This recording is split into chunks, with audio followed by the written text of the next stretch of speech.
Seu nome é sinônimo de cultura na Paraíba. A personalidade forte e a luta em defesa de seus ideais são traços marcantes em sua trajetória de vida. Sua grande paixão, a arte. O nosso Memória.doc, com muita satisfação, vai entrevistar a ativista cultural Eneida Agra Maracajá. Professora Eneida, mas que satisfação recebê-la no nosso programa. Tudo bem? Tudo bem, a satisfação é imensa. Esse reencontro, depois de tantos tempos, né? E nesta casa. Nesta casa. É, uma casa que tem uma história, e não somente a história de Severino Cabral, Sim. História de tantas outras personalidades e de tantas decisões que foram tomadas nesta casa. E nós vamos, inclusive, conversar um pouquinho sobre o seu trabalho nesta casa. Tá, ok? Daqui a pouquinho. Porque eu queria começar, abrindo o programa, nós traçamos, rapidamente um perfil baseado na imagem que todos conhecem da querida professora, à frente dos seus projetos e em defesa de suas convicções. Mas como a senhora mesmo se descreveria? Eu diria, como ativista cultural, pelo entendimento que sempre eu pude ter de não se separar a cultura da educação, né? Porque, infelizmente, a educação brasileira é desculturalizada. Então, quando nós assumimos o nosso magistério por vocação, isso eram duas brincadeiras que eu gostava na infância, era de ser professora e atriz. Só brincava dessas coisas. Gostava muito de bonecas, mas eu queria ser professora dos meus irmãos menores, dos vizinhos, e brincar de drama, fazer teatro. Então, quando eu terminei o curso normal, antes eu já ensinava, com 11 anos, eu já ensinava deveres às crianças, os deveres de casa, as crianças menores do que eu. Então, eu sou professora por vocação. Gosta de ser professora? E a cultura é a minha obstinação. Que maravilha. Juntando cultura com a educação, porque ou a cultura se faz com a educação e a educação com a cultura, ou nem a educação é educação sem a cultura, nem a cultura é cultura sem a educação. Muito bem. A senhora se considera uma professora de muito tempo, né? Desde criança praticamente. Mas quando eu comecei a ensinar, a minha primeira escola foi municipal, em Campina Grande, no bairro de Monte Castelo, no Grupo Escolar Dr. Chateaubriand, e posteriormente eu fui para o Colégio das Lourdinas como professora alfabetizadora. E depois eu e minha irmã Salete, que é uma grande pedagoga, uma grande educadora popular, comprometidíssima com a educação popular, nós fundamos uma escola modelo em Campina Grande. E nessa escola nós criamos o primeiro laboratório de arte infantil e passamos 17 anos. Quando não tivemos condições de comprar a casa, que era uma casa que dava duas desta casa aqui que nós estamos, nesta mesma rua, né? Então, nós tivemos assim, quer dizer, eu já estava preparada para enfrentar outra realidade. A arte já começava? Não, a arte em toda a minha vida. Em toda a sua vida. Com 5 anos de idade, a minha primeira professora, Polônia Murim, me pôs no palco do Capitólio para representar. Quem me introduziu na arte foi a minha primeira professora. Então, quando eu e as minhas irmãs e muitos outros professores, o Wilson Moore trabalhou conosco no Instituto, Walter Pessoa, foram muitos professores que eram uma escola modelo e muito avançada para a década de 60. Então, nós criamos esse laboratório de arte infantil na escola. E quando a escola, nós tínhamos esse teatro, que fomos a única escola até hoje de Campina Grande de crianças que saiu de Campina para o Teatro Santa Isabel do Recife, Teatro Deodoro de Maceió, Santa Rosa de João Pessoa e outros colégios e escolas. Então, nós estávamos, vamos dizer assim, Deus fechou as portas e abriu janelas, ou vice-versa. Porque aí nós já estávamos terminando o curso superior. Eu já estava, porque quando eu fui ensinar só tinha o curso normal. E foi nesse momento que... Foi, quando fechou a casa... Que a menina, a moça, deixou o teatro? Foi, não. Não deixou o teatro? Não. Deixou esse projeto de atriz? Não, eu só fui atriz na brincadeira, até a adolescência. Foi. Depois de madura, só fui uma vez quando o teatro completou 25 anos. E por que a senhora não continuou de atriz? Porque a senhora tem tudo Mas eu para ser... continuo na sala de aula, eu sou atriz também. Eu fui, olha, na sala de aula... professora de arte e educação, professora de teatro, história da arte, teatro do oprimido, teatro na educação, corpo e criatividade. Todas essas disciplinas eu passei por elas na Universidade Estadual e na Universidade Federal. Então, sempre trabalhando na cultura com a educação. Então, depois eu fui atriz? Fui fazer, não. É atriz na sala de aula? Nos palcos do coração. Nos palcos do coração. E na sala de aula. Na sala de aula, verdade. Tudo. Eu canto, eu danço, eu declamo. Eu faço tudo em sala de aula. Muita energia. Tenho muita energia, graças a Deus. Né? O Festival de Inverno, eu queria que a senhora falasse, porque tudo começou em 74 com o FENAT. Aí depois veio esse festival que leva o nome de Campina Grande por aí afora. É um símbolo de resistência. Um símbolo, não é? É um compromisso muito grande nosso com a cultura, porque é um ato de fé. A cultura na minha vida é um ato de fé. É meu chão, é a minha respiração, é loucura, é paixão. E quando eu trabalho, por exemplo, com os marginalizados, os oprimidos, como eu passei, por exemplo, 3 anos em João Pessoa, trabalhando nas favelas do Mandacaru, para fazer uma dissertação de mestrado, trabalhando no teatro, na alfabetização de adultos.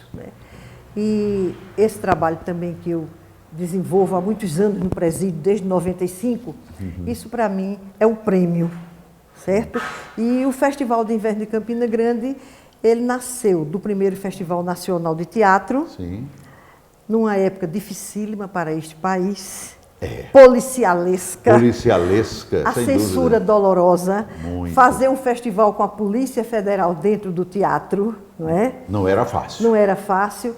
E trouxemos, naquela época, foram 14 delegações das várias regiões do país, e o êxito, apesar de toda a repressão, foi tão grande a repercussão na Folha de São Paulo, na revista Veja, em livros publicados pelo próprio Ministério da Educação, que não havia ainda o Ministério da Cultura. A cultura foi com o Celso Furtado, do governo de Sarney.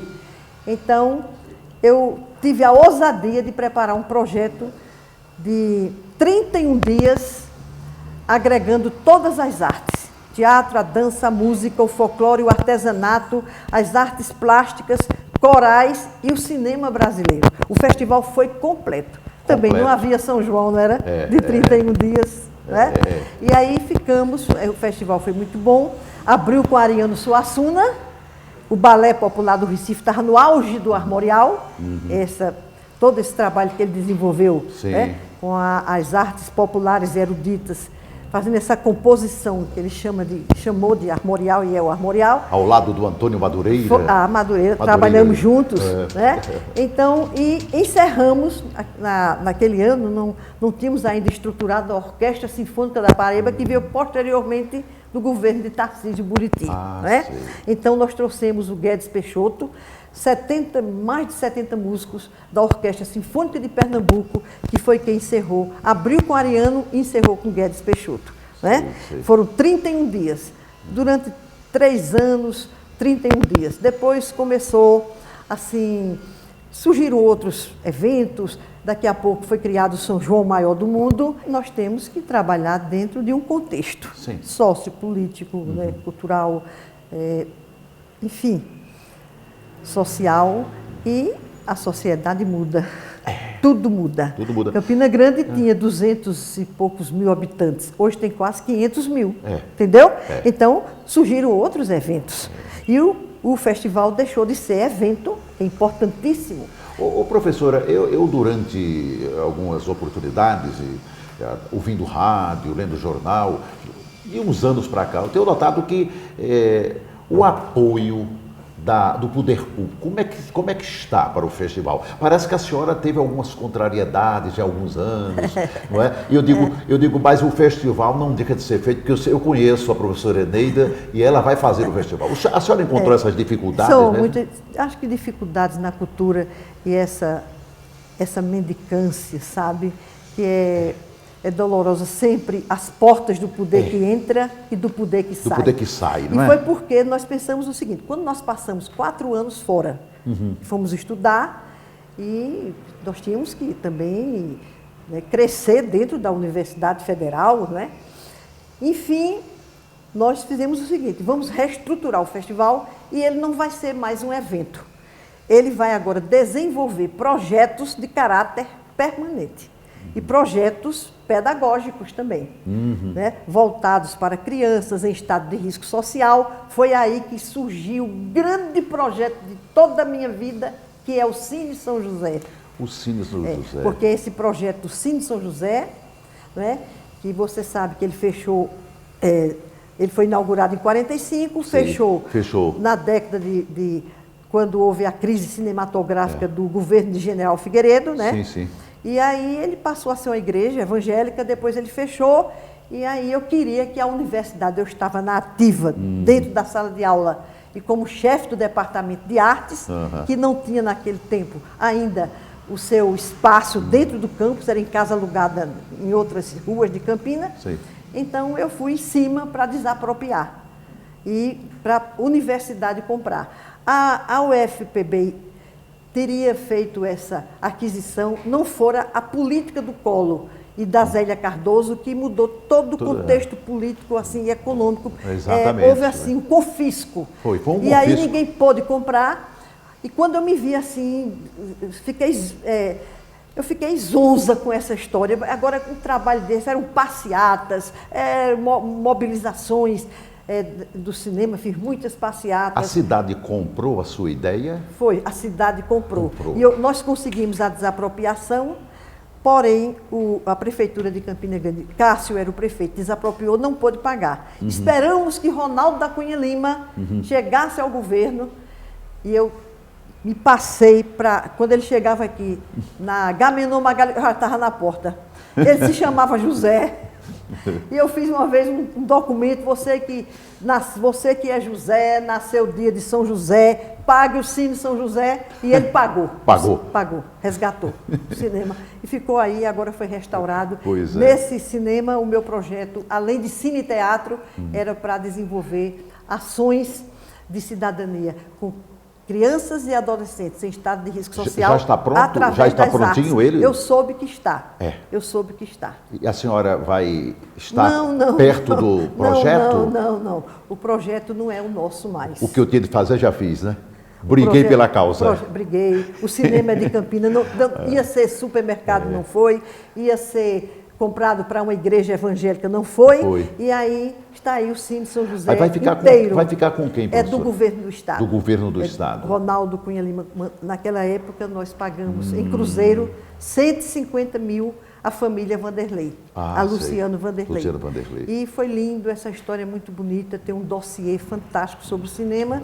E esse projeto é mais um projeto do festival. Por isso que eu falei que o festival, com esses projetos, Folias de Natal, que é Folias de Natal, seria um circuito do frio com outro nome, vamos dizer, o projeto do Polo de Extensão. O Polo de Extensão agregou várias cidades ao festival. A primeira cidade que foi beneficiada foi Areia. Eu sou cidadã areense. Ah, muito bem. Eu levei o festival 10 anos para aquela cidade maravilhosa. Mas a senhora é cidadã paraibana. Mas eu também recebi o título campinense, paraibana e tresiana. E tresiana? É tresiana? Sou. Então agora que eu vou ficar gostando muito mais, a senhora. Pois é. Então, esses projetos, o Polo de Extensão. O Polo de Extensão é um projeto do festival para levar o festival para outras cidades. Sim. O Circo da Cultura, um projeto que depois foi comprado, depois o circo ficou desgastado e aí mudou as administrações. Ele passeava pelos bairros da cidade, não? No festival, ele ficava num bairro. Num bairro. Cássio comprou o circo depois, que eu alugava. Eu alugava o Piolim, em João Pessoa, e outros. Né? Sim.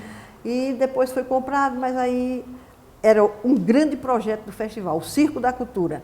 Folias de Natal, que é esse projeto que ainda está em vigor, que vai para as cidades com uma caravana de artistas, são atores, poetas, músicos, compositores, e um projeto premiadíssimo, que é assim a menina dos olhos desse festival, que se chama Cultura no Presídio, porque foi apresentado em várias reuniões da Sociedade Brasileira para o Progresso da Ciência. Eu queria que nós conversássemos sobre esse projeto na outra parte do programa. Porque eu queria perguntar, dessa trabalheira toda, nesta vontade de fazer arte, de fazer cultura que a senhora sempre teve, quais as alegrias maiores que a senhora sentiu durante esses anos todos? Qual foi? Quais foram? Nesses 50 anos, Sim. A maior alegria que eu tive foi no dia que eu consegui da Justiça Penal levar para um festival de porte internacional os presos do Alto Serrotão. Para mim foi. Não tem universidades, nem a estadual, nem a federal, nem os colégios por onde eu passei, Gilson, que possa traduzir em palavras o que é você trazer para o mesmo palco de Elba, de Carlinhos de Jesus, de tantos artistas, porque o festival não traz só brasileiros, já trouxe latinos, asiáticos, europeus, até russo. Eu estava vendo ali, da pouco, nas fotografias lá, a senhora parece que tem uma amizade muito grande com Elba Ramalho, né? Elba é o primeiro festival de inverno. A Elba foi atriz também, não foi? Foi. Mas Elba ela começou na Fátima, com Começou Betinha na Fátima, Marinheiro. com a Betinha. Agora, no festival, ela já estava no Rio e ela veio, porque o festival tinha música, dança, teatro, né? Então, ela abriu a Mostra Nacional de Música sozinha no proscênio do teatro, cantando com o violão. Foi um solo. Nós estamos com Memória.doc aqui em Campina Grande, conversando com a professora, essa ativista cultural que orgulha a todos nós, paraibanos, especialmente nós que somos naturais desta terra, que adoramos Campina Grande. A nossa querida professora Eneida Maracajá. A gente volta daqui a pouquinho para conversar mais com ela. Daqui a pouco.